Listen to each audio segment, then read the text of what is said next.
Okay, Bismillahirrahmanirrahim. Assalamualaikum. Next, we look into the learning objective 3, that is to prepare a CVP income statement to determine the contribution margin. So what is CVP analysis? It is basically a study that looks into the effect of changes in cost and volume on a company's profit. So you see what happens if your cost changes and what happens if your volume or your quantity or your level of activity changes.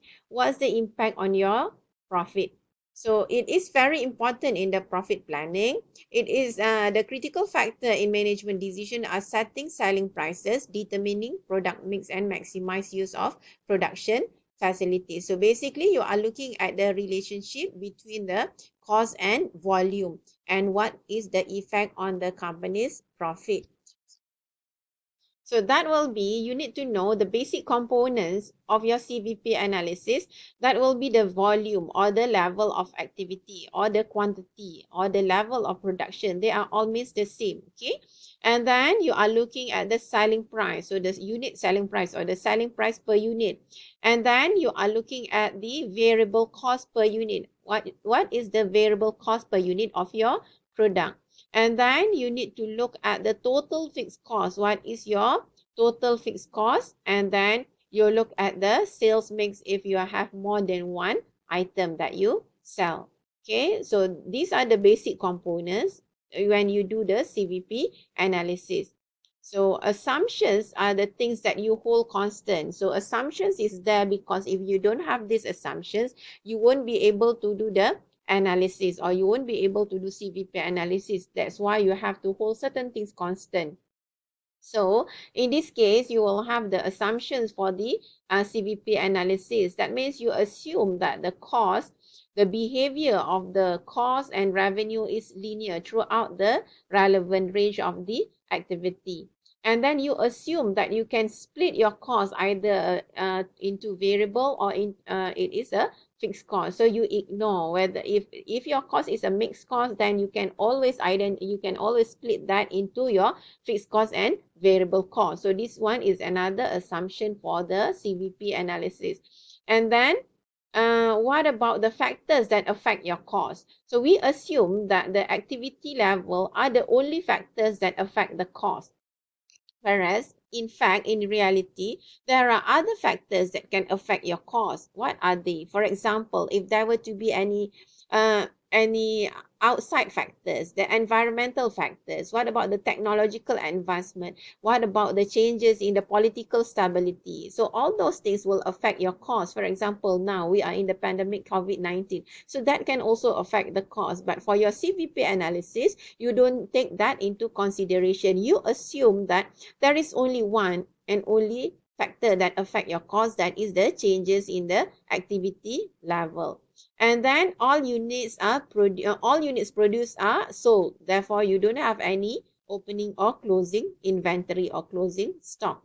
So when more than one type of product is sold, the sales mix will remain constant. So you also assume that if you have more than one item, let's say you have two products or two items, product A and product B.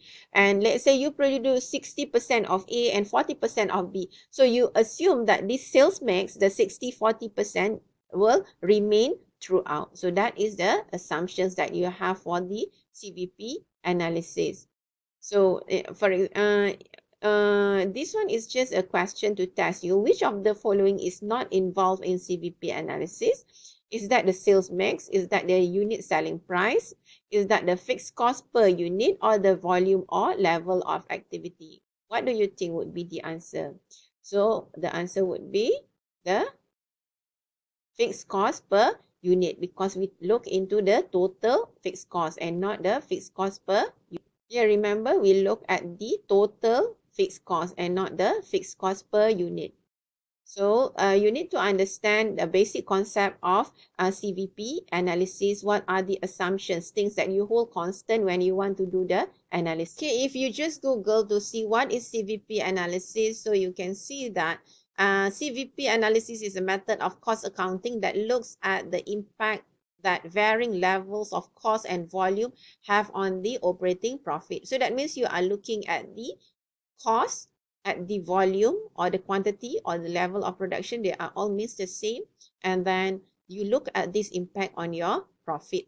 Okay, and then CVP analysis is a way to find out how changes in variable and fixed costs affect a firm's profit. So that means you look at the cost, and you know your cost under CVP can be split into fixed cost and variable cost, and you want to see the impact of your cost on the profit. And then companies can use CVP to see how many units they need to sell to break even. So later on, I will explain to you about what is meant by break even.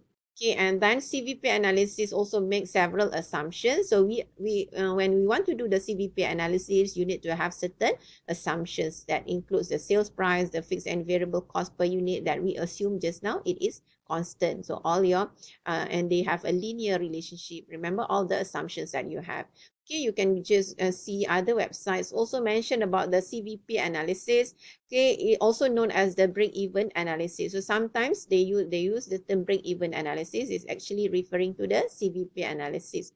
It is a way for companies to determine how changes in cost. So you are looking at the changes in cost. When you talk about the cost, you know that your costs are fixed costs and variable costs, and also the sales volume affect the company's profit. So you can Google, you can see any website. So the basic idea of CVP analysis is that you are looking at the changes in your cost and the quantity towards the profit. Okay, so that is the idea of the CVP analysis. So it looks into the interrelationship between your variable cost and fixed cost, the sales volume and the sales unit, or the selling price per unit, and the profit of the company. So to help me to understand the CVP analysis better, just now we talked about the sales, cost, and profit. So it's basically, how do you calculate your profit? Of course, in any business, when you do a business, the bottom line is you want to have a high profit. You want to have a profit. Comparing a high and low profit, of course, you want to have a high profit. So how do you calculate the profit? So profit is the difference between your revenue and your cost. So the total sales, or sometimes they use the term total revenue, means the same. Okay, so you have the total sales or total revenue and your total cost. So let's say you are selling, just take small figure, you are selling a certain item at, let's say 100, and let's say your cost is, let's say 60. So 60, so you will get a profit of 40. So profit is just the difference between your total sales or total revenue and your total cost. And then in the CVP analysis, we say that your cost can be split into two. So your cost can be split into fixed portion and the variable portion. So your total cost consists of your fixed cost and variable cost. So if you have that, then you just split your cost. Instead of your total sales or your total revenue here minus your total cost, now you split your cost into two portions. One is your fixed cost, the other one is your variable cost. So you have sales less your variable cost, you get a certain figure here. So that item is called the contribution or contribution margin. So you need to remember this. So your total sales minus your variable cost give you contribution or contribution margin. Then you less your fixed cost, that will give you your profit. This equation actually comes from here. That is your total sales minus your total cost give you your profit. Just that now you split your total cost into fixed and variable. So if your total sales minus your variable cost, that it gives you a contribution. Then your contribution minus your fixed cost give you your profit. So this concept is very important when you do the CVP analysis. So if you look into the CVP income statement, so this is just a statement for your internal use, whereby it classifies your cost into fixed and variable. And then it also reports on the contribution or the contribution margin in the body of the statement. So what is contribution margin? So we have seen just now, contribution margin is the difference between your total revenue or total sales and your variable cost. So that is the amount of revenue remaining after deducting your variable cost. So then it will report the same net income as the traditional income statement, or net income is the net profit. Okay, so you have seen just now, finally you will report on your profit or net income. Certain books, they use the term net income. Sometimes they use the term net profit. It means the same, okay? So you are looking at the contribution. So contribution is the difference between the total revenue and the variable cost. So if let's say your total revenue is 100 less your variable cost, let's say 30, so you will get contribution of 70. Then you minus all your fixed costs. If you still get a positive figure, that will give you a net profit of a certain amount. If that gives you a negative figure, that means your contribution is less than your fixed cost. So that will give you a net loss. Right? So hopefully you have a better understanding on the CVP analysis. So thank you very much.